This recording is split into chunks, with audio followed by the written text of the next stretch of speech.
Welcome everybody to the Johnson Matthey Platinum Group Metals Conference, critical to the future of sustainable technology. So what is the role of PGMs in the future technologies, or those technologies that are going to allow us to have a beautiful, sustainable and successful future as human beings on our wonderful planet? My name is Dr. Sarah Gordon. Now, before we get started, or basically the bit that you have all been waiting for, because of course this is a conference, and Emma, I'm going to invite you to maybe say some words against this particular slide, because of course this is a Johnson Matthey conference. There is a little bit of a legal disclaimer we need to flash up at the beginning in front of you. We will put this into chat as well if any of you want to read this in detail. But now the wonderful Wilma Swarts is going to attempt to give us insight to all things with regards to the applications of the platinum group metals, which is a talk that could take months, isn't it, Wilma? I think, rather than attempting to get it in to 20 minutes or so.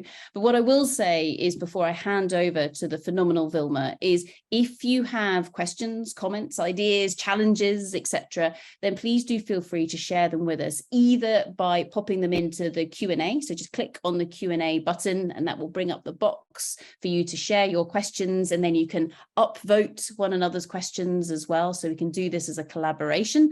But then the other format through which you can share your insight with us is, of course, through the webinar chat. So do feel free to post other links or share your thoughts and feelings in that chat. Of course, we do request that you keep it respectful and constructive. So no being naughty out there for everybody. We want nice, constructive questions and comments for the fantastic Wilma. So with that, what I'm going to do is hand over the virtual stage to the phenomenal Wilma Swarts. Everybody, please put your hands together for Wilma. Thank you very much. Thank you very much, Sarah. Can you hear me well? Great, that's excellent, super. And I was able to share. So it's been a while since we've had COVID. So I will say I'm very grateful for the fact that I have a lot of in-person experiences, but it's amazing how quickly you lose the ability to navigate across these different virtual platforms. That said, thank you very much as well, Emma. Thank you for allowing and affording us the opportunity to talk. I actually thought when Emma asked me to just cover current applications, it would be fairly easy because, mostly what I do is supply and demand, and I look at both the application side, the demand side of platinum group metals, and then the supply side, and just figure out where we think the world is going, and that's what Marge is going to do. But actually, to try and cover all of the applications is in 20 minutes is really quite challenging. So if I do not cover some of them, it is simply because I just simply ran out of time. So if we think that's jumping ahead. So when we look at platinum group metals, so in every day, where is this? There we go. Platinum group metals surrounds us every day in a great variety of applications, and Alistair mentioned it, and Emma spoke to some of that, but it's estimated that around 1 in every 4 products that's surrounding us today actually contains platinum group metals or has been produced with the use of platinum group metals. So from the beautiful jewellery side, the investment aspect, as Emma mentioned, to creating or giving the ability to hear, from dental applications through to the memory applications within your hard disk drive, the electronics that we use, from the making of glass through to the chips and the electronics that go into aerospace. There is such a vast variety of applications, from medical to automotive, that one has to distill it down, and one has to understand, perhaps really before we do that, why this is the case. So if we look at platinum group metals, these metals have incredibly high melting points. They are incredibly heat resistant, and they're corrosion resistant. And that gives them very, very unique catalytic properties they're also highly resistant to poisoning, so it makes them very useful. And Emma and Alistair spoke about the fact that they are highly recyclable. So because they display all these characteristics, and they're fairly closely related one to the other, they're also sometimes interchangeable and sometimes they're not. So there is an ability to substitute one for the other in some applications. And that is very helpful in balancing supply and demand. And we'll hear possibly more about that when Marge takes us through some of the detail. So Alistair spoke about the fact that actually, you know, most of it is used in autocatalysts, and we're going to drill into, and because we just simply don't have the whole day, so I did ask Sarah, but she said no.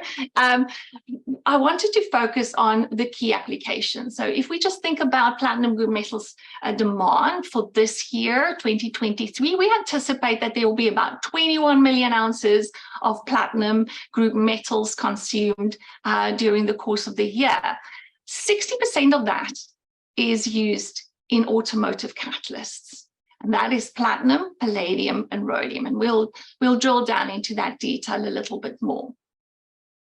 Then you have jewellery, which is quite a large portion of platinum group metals demand, and followed by chemical applications, which is about 8%, electronics, and then you have a multitude of smaller applications. So I think that there was reference as well to the fact that there's very little metal that is required to do an incredible amount of good and benefit.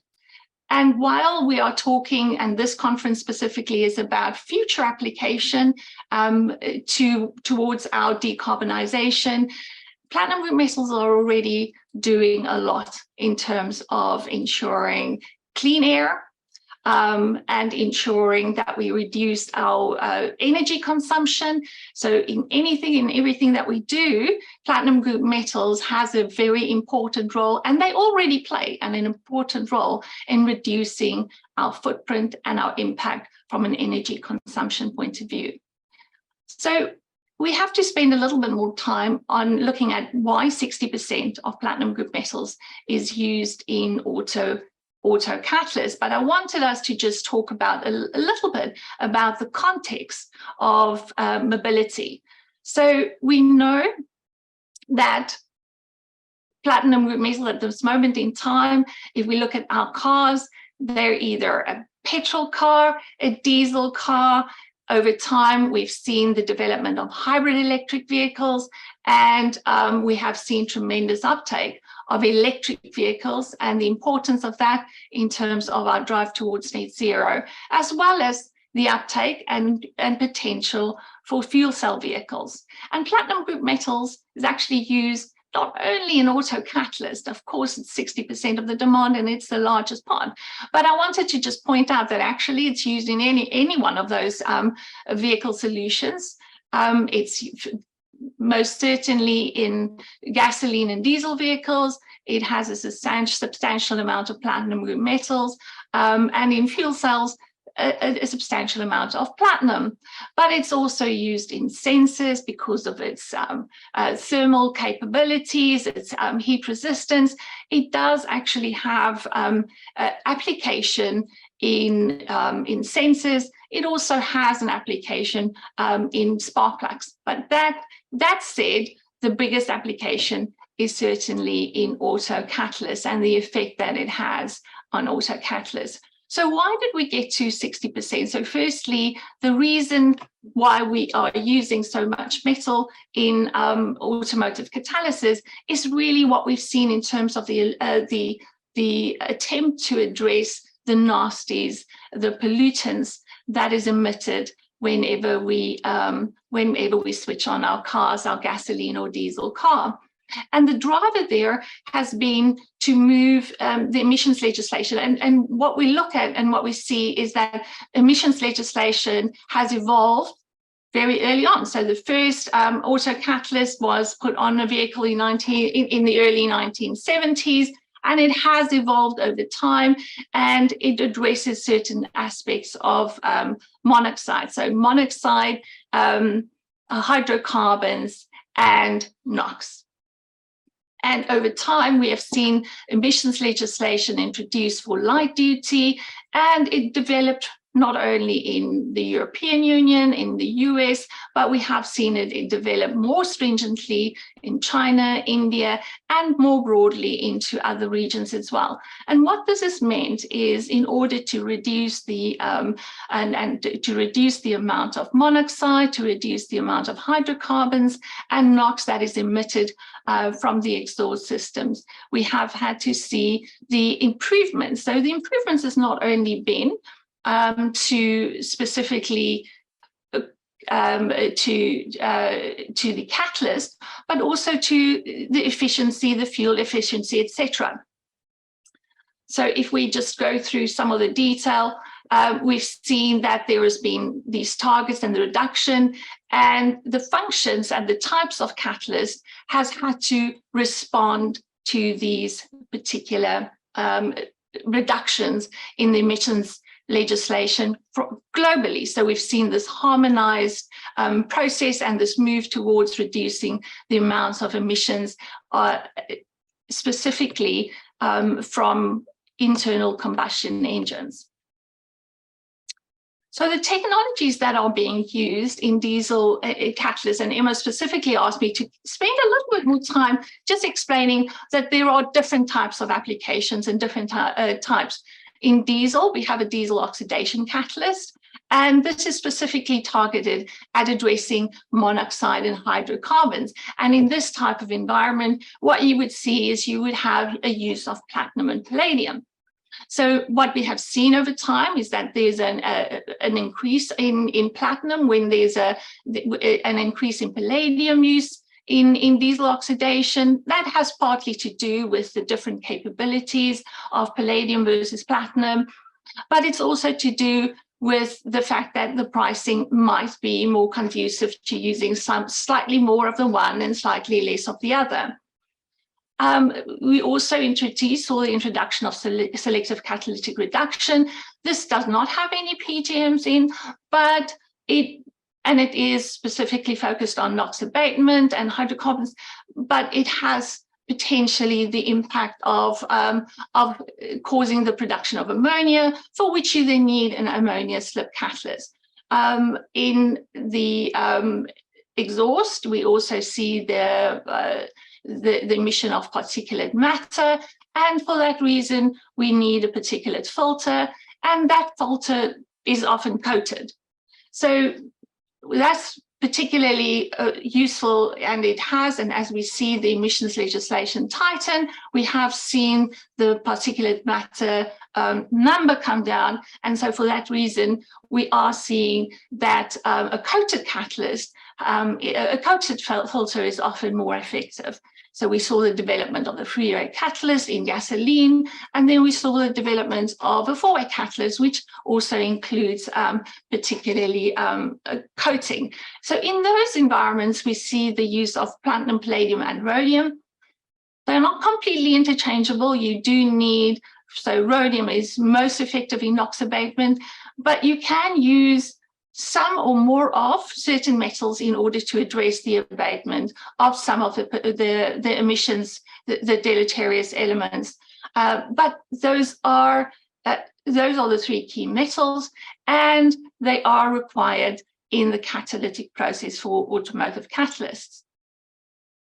The other reason why we use 60% of platinum group metals is used is because of the size of vehicles. So if we think about the number of vehicles on the road, we actually have more than 1 billion cars on the road at this moment in time.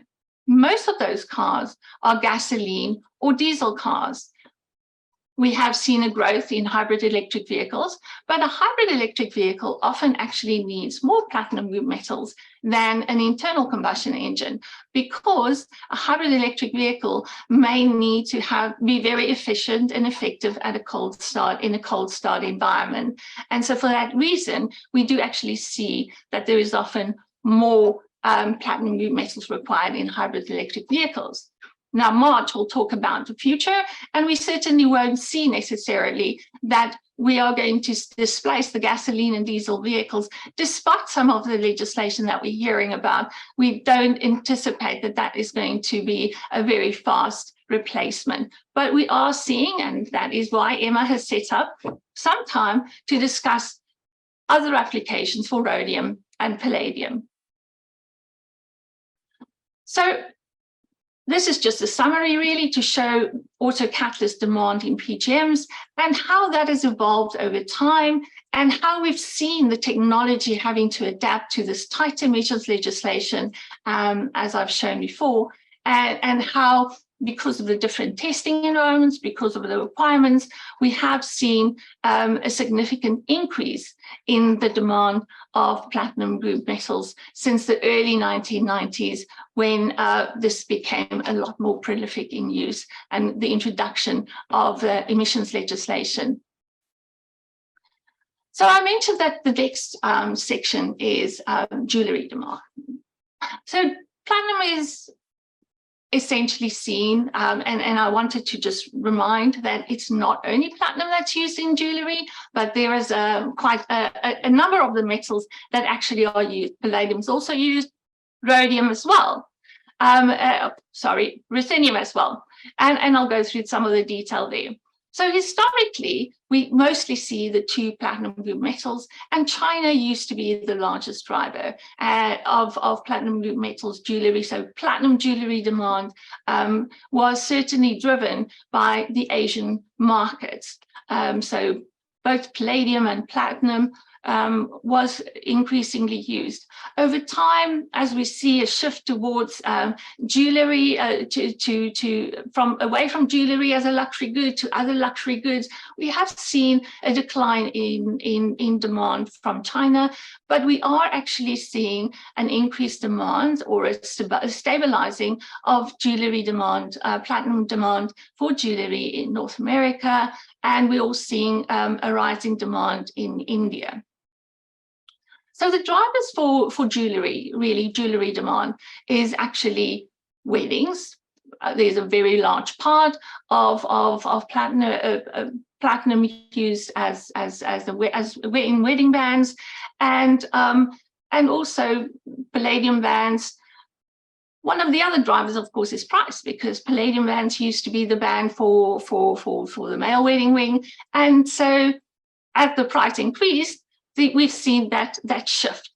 Again, there's also the use of palladium in 18K white gold, and we have seen this use of bimetals in some industries, and we do know that there is some ruthenium, rhodium, and even iridium used in some alloys in jewellery demand. Over time, the drivers will certainly still be population, luxury goods, the interest in electronics, but also the number of weddings that take place. If we move on to chemicals, and let me just take a sip of water.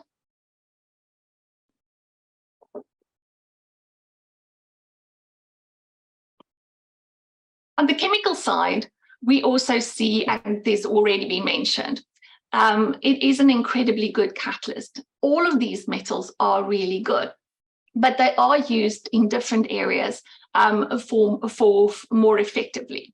Now, I've added petroleum in because I've run out of time. We normally separate them, but I've added in the fact that actually crude oil is reformed, and we do see the processing in making conversion of crude oil to diesel, gasoline, and in future and currently biofuels, and platinum is really a good catalyst in that environment.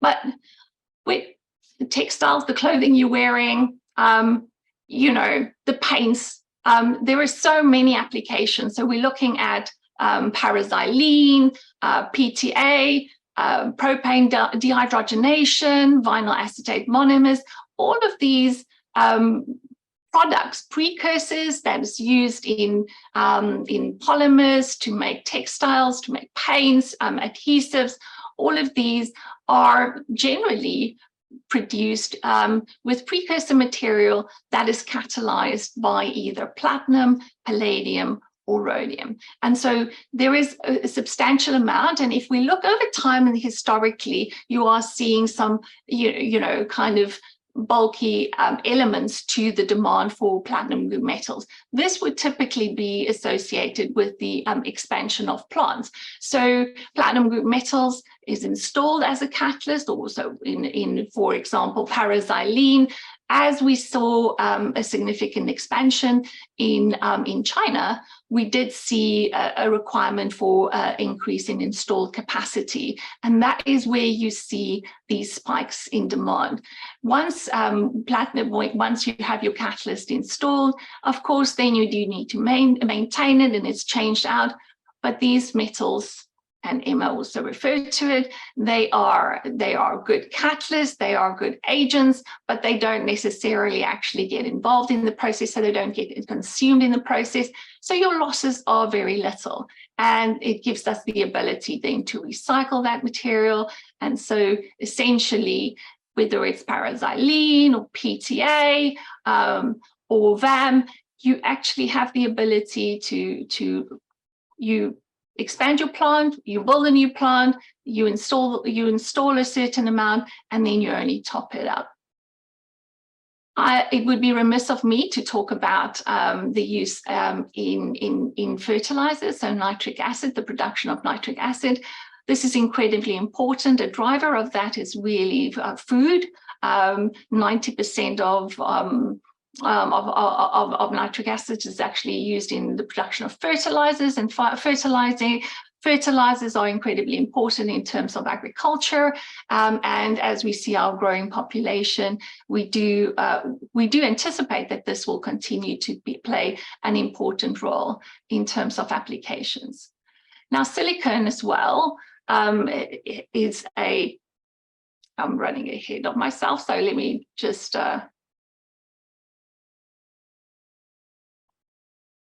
I ran my head, sorry. I thought you had this slide and then you didn't have this slide. So there you go. Running through the different applications, paraxylene, purified platinum, PTA, PDH, vinyl acetate monomers. So these are all the different catalysts. Ruthenium is used in caprolactam, which is used in the manufacture of nylon. So there is a vast expanse of catalysts, and all of these catalysts are more efficient and more effective because of the use of platinum group metals within that process. So running ahead to the silicone applications, in construction, it's used vastly in construction. Now, this is the one area, so I mentioned before, in chemical applications where the catalysts are incredibly recyclable. In this application, often the platinum group metals are consumed and they're not recovered. But silicone is not only used in construction, it's also used in medical applications. There is just this very vast applications for platinum group metals. For platinum specifically here is used in silicon. If we then move on to glass applications, so the phone that you have, the screen that you're looking at, there are various applications, glass applications, and in order to make that glass, so again, platinum group metals is not consumed in glass, but it is in order to make that in cover glass and in fiberglass, platinum and rhodium plays an important role. So essentially, again, you see the spiky demand for platinum and rhodium over a period of time, and it represents the expansion of plants. So you install quite a substantial amount of platinum. So in the equipment, the stirrers, because of their thermal capability, because of their high resistance to, and high melting points, they are so useful. And there are these different processes that would use either an alloy, a platinum rhodium alloy, or simply platinum. in fiberglass, the bushings that are made. So when you pour, you use this PGM alloy to essentially pour through the molten glass in order to create, as we talk about, a little shower to create the strands of material that is drawn through and wound. And fiberglass is very broadly used in many renewable applications as well.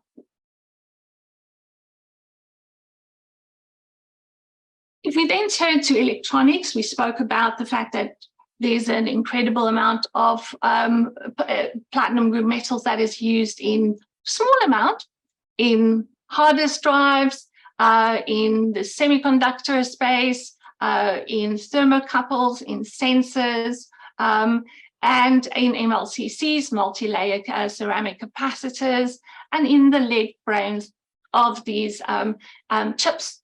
So as we see an evolution over time, we are going to see that either that increases or decreases. So if we think about hard disk drives, we know that solid state are replacing some of that, and we have seen a decline. But so we have seen a lot of chips, an increase in the use of chips. And so you will see in one area, you'll see a reduction in demand, whereas in another area, you'll see an increase in demand. But essentially, platinum group metals play a very important role in electronics and your everyday devices, and sometimes even just, if we think about a phone, the crucible in order that is used to grow the crystals that go into your phone is also either from platinum or from iridium. So very broad applications there. We spoke about the medical field, so there's also the use of platinum and palladium and iridium in medical applications. So palladium used to be very, very broadly used in dental applications, and it has over time declined as we saw an introduction of more ceramics in the dental space. But there is still some platinum and some palladium used in dental applications. And then there is platinum used in wires, pins, for pacemakers, the use in cardiological stents. There's also platinum used for chemotherapy medication. So we think about cisplatin, oxaliplatin. There are these platinum group metals that are incredibly useful in the defense and treatment of cancer. And we also use platinum in improving our ability to hear. So I think I have not exhausted the different applications, but I know that I'm running out of time. So I just wanted to stop, and I know that Marge is going to talk a lot more about the future use, but we are seeing fuel cell applications, electrolysis, and this whole economy of use of platinum group metals within the hydrogen economy and our future attempts to decarbonize the world. And that is merely just very quickly a brief insight into some of the applications. As I say, it's non-exhaustive, but I try to focus on those that have the largest commercial application. And I'll stop there, Sarah. Fantastic. Thank you so much, Wilma. Everybody, round of applause for the phenomenal Wilma. Thank you so much. That was amazing.